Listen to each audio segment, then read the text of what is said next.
ഇപ്പോൾ പാർലമെന്റ് തെരഞ്ഞെടുപ്പിന് തൊട്ട് പിന്നാലെ നടക്കുന്ന തദ്ദേശ തെരഞ്ഞെടുപ്പിൽ എന്താ സംഭവിച്ചത് നോക്കൂ. വോട്ട് ഗണ്യമായി കുറഞ്ഞു. അതായത് 14% മേൽ വോട്ട് എന്നുള്ള നിലയിലേക്ക് കുത്തനെ ഇടിഞ്ഞു കഴിഞ്ഞ തദ്ദേശ തെരഞ്ഞെടുപ്പിൽ. ഇപ്പോൾ അവർക്ക് കൂടുതൽ പഞ്ചായത്തുകൾ കിട്ടിയെന്നോ തിരുവനന്തപുരം കോർപ്പറേഷൻ കിട്ടിയെന്നോ ഒന്നും പറഞ്ഞിട്ട് കാര്യമില്ല.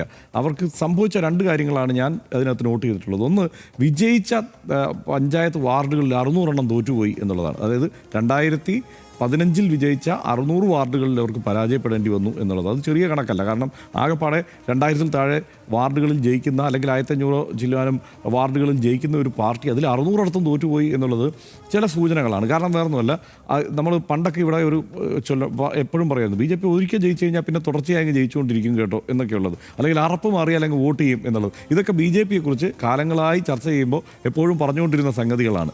അത് ഈ പറഞ്ഞതുപോലെ ഒരു വിലയിരുത്തൽ ആ മട്ടിലും വന്നിട്ടുണ്ട്. പക്ഷേ അതല്ല യഥാർത്ഥത്തിൽ കേരളം കൊടുക്കുന്ന ഒരു സൂചന.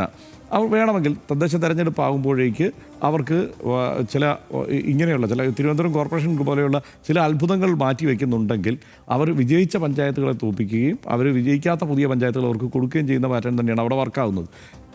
പാർലമെൻറ്റ് തെരഞ്ഞെടുപ്പ് നമ്മൾ നോക്കിക്കഴിഞ്ഞ് കഴിഞ്ഞാൽ പാർലമെൻറ്റ് തെരഞ്ഞെടുപ്പിൽ ഇപ്പോൾ ശോഭാ സുരേന്ദ്രനൊക്കെ വർദ്ധിപ്പിച്ച വോട്ടുകളുടെ വിഹിതം എന്ന് പറയുന്നത് അത്ഭുതകരമാണ്. ആ കാര്യത്തിൽ സംശയമൊന്നുമില്ല.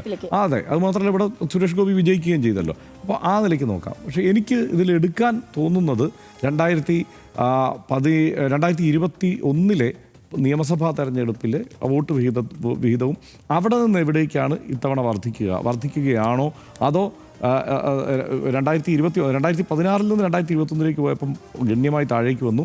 ഈ 2021 നിന്ന് 2026 വരുമ്പോൾ ആ പാറ്റേൺ ആണോ തുടരുക എന്നുള്ളതാണ്. നിയമസഭാ തെരഞ്ഞെടുപ്പിൻ്റെ വ്യത്യസ്തമായ മറ്റൊരു പാറ്റേൺ ആണോ തുടരുക എന്നുള്ളത്. 40 സീറ്റ് ലക്ഷ്യമിടുന്നു എന്നൊക്കെ ഇങ്ങനെ പറയാമെന്നുള്ളതല്ലാതെ നമ്മൾക്ക് 40 സീറ്റ് എന്നുള്ളത് ഒരു ആഗ്രഹം മാത്രമായി നമുക്ക് കണക്കാക്കേണ്ടി വരും. BJPക്ക് അത്രയും സീറ്റൊന്നും വിജയിക്കാവുന്ന ഒരു സാഹചര്യമില്ല. ഇപ്പോൾ കഴിഞ്ഞ നിയമസഭാ തെരഞ്ഞെടുപ്പിന് തൊട്ട് മുമ്പ് BJPക്ക് ഒരു സീറ്റ് പോലും ലഭിക്കാനിടയില്ല എന്ന് പറഞ്ഞതിന് പഴികേട്ട ഒരാളാണ് ഞാൻ. നമ്മളെ ആളുകൾ കൂട്ടം ചേർന്ന് ആക്രമിച്ചു. പക്ഷേ അവസാനം റിസൾട്ട് വന്നപ്പോൾ ഒരു സീറ്റും ഉണ്ടായിരുന്നില്ല എന്നുള്ളതാണ് വസ്തുത. അപ്പോൾ എനിക്ക് തോന്നുന്നത്, എൻ്റെ ഒരു വിലയിരുത്തൽ, BJPക്ക് കുറേ കൂടി മെച്ചപ്പെട്ട രീതിയിൽ ഇപ്പോൾ ഒരു കോർപ്പറേഷൻ്റെ ഭരണം അവരുടെ കയ്യിലുണ്ട്, ഒരു MP ഉണ്ട്. ആ നിലയ്ക്കുള്ള അവരുടെ ഒരു പ്രസൻസ് കുറേ കൂടി സജീവമാണ്. ഇവിടെ ഒരു കോർപ്പറേഷനൊക്കെ കിട്ടിയ സ്ഥിതിക്ക് കൂടുതൽ ശ്രദ്ധിക്കാവുന്ന ഒരു സാഹചര്യം ഇവിടെ ഉണ്ട് എന്നും, ഇപ്പോൾ മഹാരാഷ്ട്ര അടക്കം മറ്റു പല സംസ്ഥാനങ്ങളുടെ അടക്കം ഒരു പാറ്റേൺ ഇവിടെ പിന്തുടരും എന്നുള്ളതൊക്കെയുള്ള ഒരു കണക്കുകൂട്ടൽ അവർക്കുള്ളത് കൊണ്ട് ആ നിലയ്ക്കുള്ള ശ്രദ്ധ കൂടുതലുണ്ടാവും. പക്ഷേ BJP ദേശീയ നേതൃത്വം പോലും ഒരു വലിയ തെരഞ്ഞെടുപ്പ് വിജയം പ്രതീക്ഷിക്കുന്നില്ല. കാരണം വലിയ പ്രഖ്യാപനങ്ങൾ പലതും ഉണ്ടാകുമെന്ന് സംസ്ഥാന BJP നേതൃത്വം പ്രതീക്ഷിച്ചിടത്തെല്ലാം ദേശീയ നേതൃത്വം അവരെ നിരാശപ്പെടുത്തിക്കൊണ്ടിരിക്കുകയാണ്. കേന്ദ്ര സർക്കാർ നിരാശപ്പെടുത്തിക്കൊണ്ടിരിക്കുകയാണ്.